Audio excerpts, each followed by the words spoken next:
A long time ago, before our ancestors built the great long houses where they would spend their winter nights telling stories of the gods who lived in Asgard and about the great journeys they made in their long ships.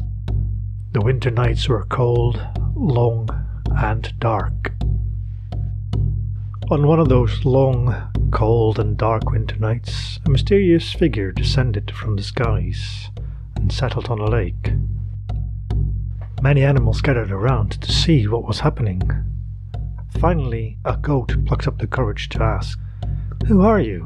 And what have you done to our lake? The water is solid." The pale creature spoke. "You know me. I am the moon, and I came down from the skies to ask for your help. The winters on Midgard are cold and harsh, and I am not as strong as the sun, so I need you to help me lift the darkness of these cold, long winter nights a little.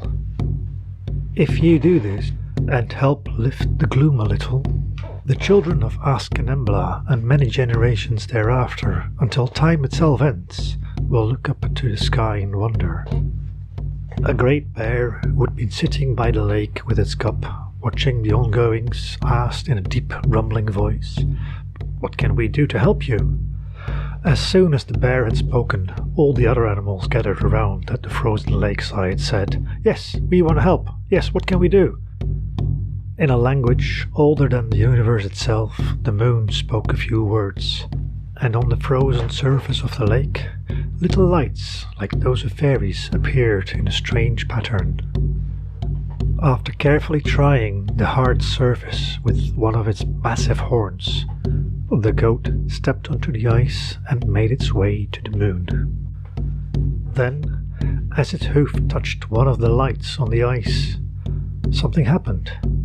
Its body started to glow. Slowly the goat lifted up into the air, and as it turned into stars, it was raised up into the night sky. One by one, the animals gathered around the ice stepped onto the frozen lake. A hare, a deer, a crow, a wolf, and many, many more.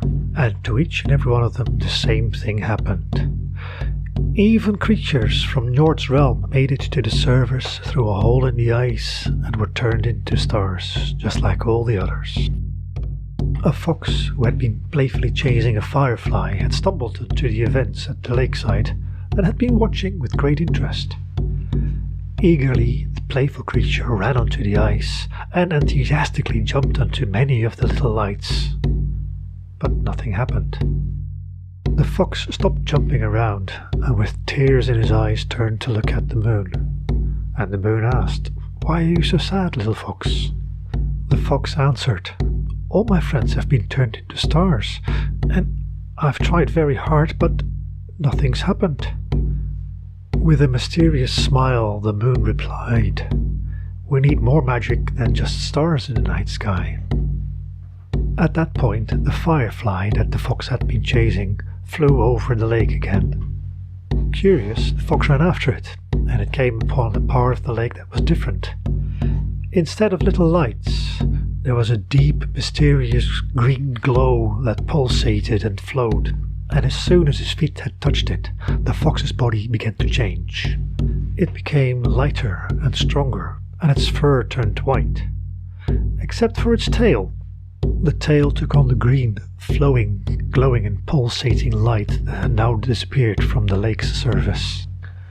Joyfully, the fox jumped into the air and ran, and kept on running, swishing its tail, giving the night sky its green, flowing, glowing, pulsating northern lights.